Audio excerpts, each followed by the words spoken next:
que tu dis? C'est l'esprit.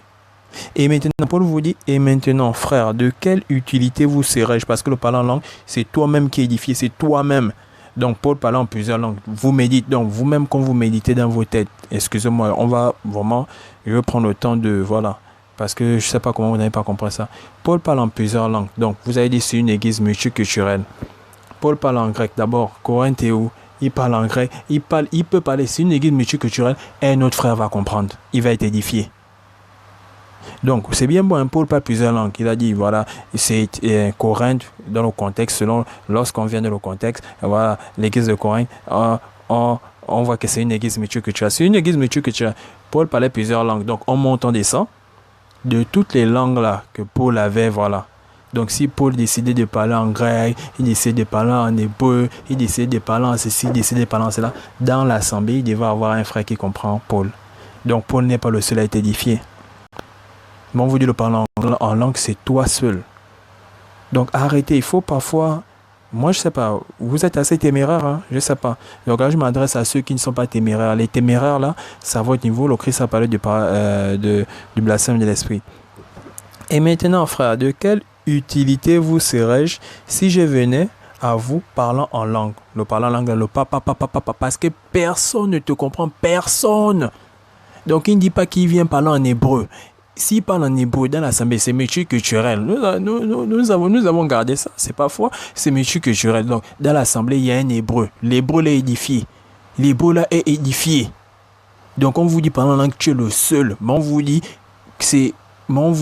tu es le seul à être édifié. Bon, maintenant, Paul parlait plusieurs langues. Vous êtes des philosophes, il n'y a pas de problème. Paul parle en grec, mais il est dans Corinthe. Dans l'assemblée, il y a forcément un grec, il y a forcément des bilingues. Paul n'est pas le seul à être bilingue, Paul n'est pas le seul à maîtriser beaucoup de langues. Vous avez des problèmes.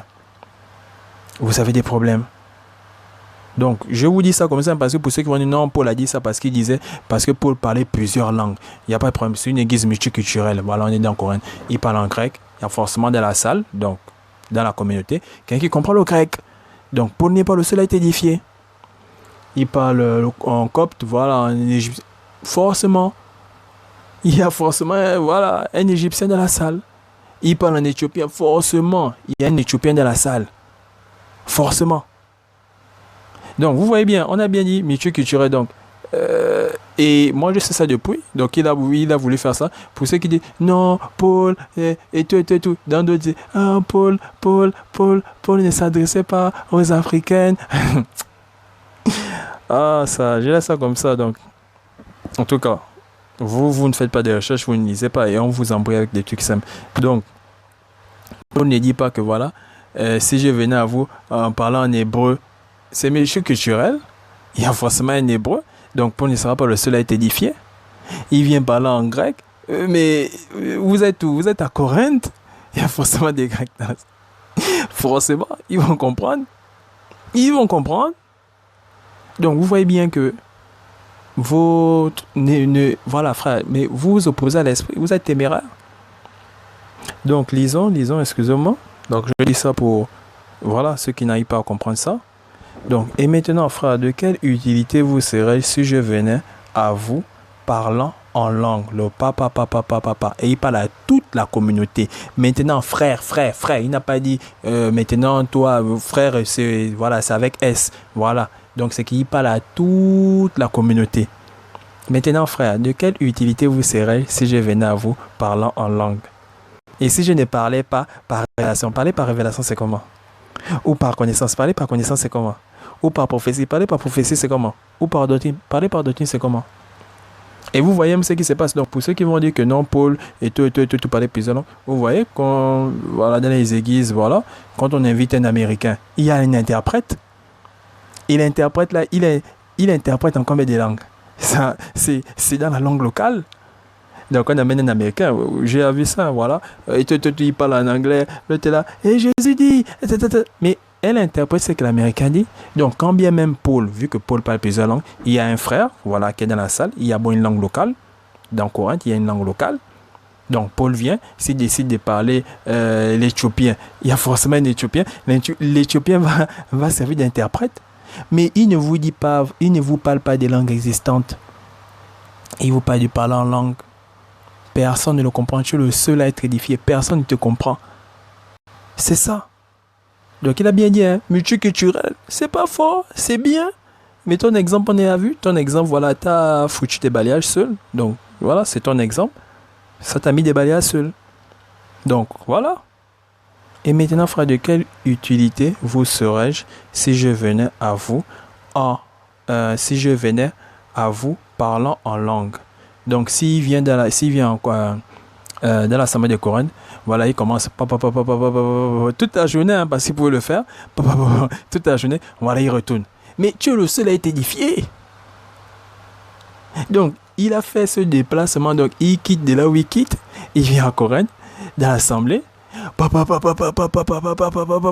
mais vous allez vous tous soumettre à faire mais dans toute l'assemblée, chacun est édifié selon ce qu'il dit, mais l'autre ne comprend pas l'autre. C'est ça.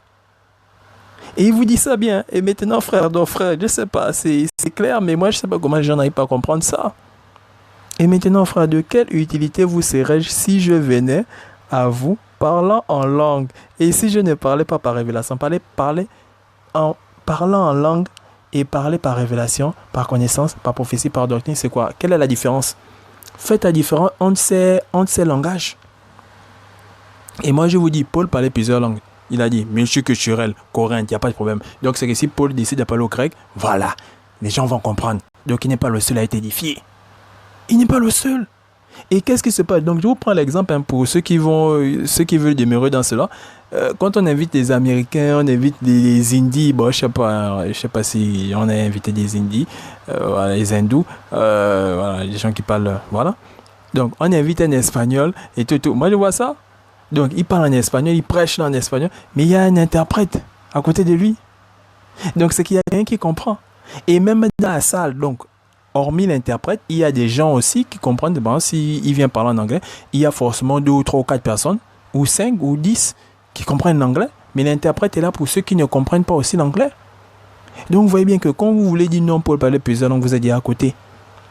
Il est à Corinthe, voilà, quelle est la langue locale? Et les frères qui sont dans l'église de Corinthe, ils parlent, voilà, la langue. Donc, ils ne comprennent pas la langue locale, mais ils font comment pour se comprendre? Ils font comment pour se réunir? Réfléchissez assez, frère, réfléchissez assez. Paul parle du parler en langue. Personne ne te comprend, tu es le seul. Et Paul nous enseigne, donc Paul dit bien que, voilà, tu as la possibilité d'interpréter en demandant au Père. Ou une autre personne peut interpréter, c'est comme ça. Et maintenant, frère, de quelle utilité vous serais-je? Mais donc, s'il fait ce déplacement pour venir parler en langue, donc il décide de faire 5 jours à Corinthe, décide de faire 5 jours dans l'assemblée de Corinthe, premier jour, deuxième jour, troisième jour, quatrième jour, 5 jours, Mais qui a été édifié? Qui? Donc, frère, c'est là. Et maintenant, frère, de quelle utilité vous serait si je venais à vous parlant en langue? Et si je ne parlais pas par révélation, parler par révélation, c'est quoi? Ou par connaissance, ou par prophétie, ou par doctrine. Donc, Paul voulait faire comprendre ça aux frères. Que si moi, je me mettais à faire comme vous, mais voilà, je servis à quoi? Voilà, donc je m'édifie seul. Je servis à quoi? Et c'est ce qui ne fait que dire depuis le chapitre 1. Hein? Donc, quand on comprend bien tous les versets du chapitre 1 au chapitre 14, c'est ce qui ne fait que dire. Donc, Paul prend l'exemple maintenant sur lui. Il a fini de dire ça, hein, mais il prend encore l'exemple sur lui. Que si lui, vous l'appelez Paul, vous savez qu'il est rempli de l'esprit. Il a beaucoup à vous apprendre.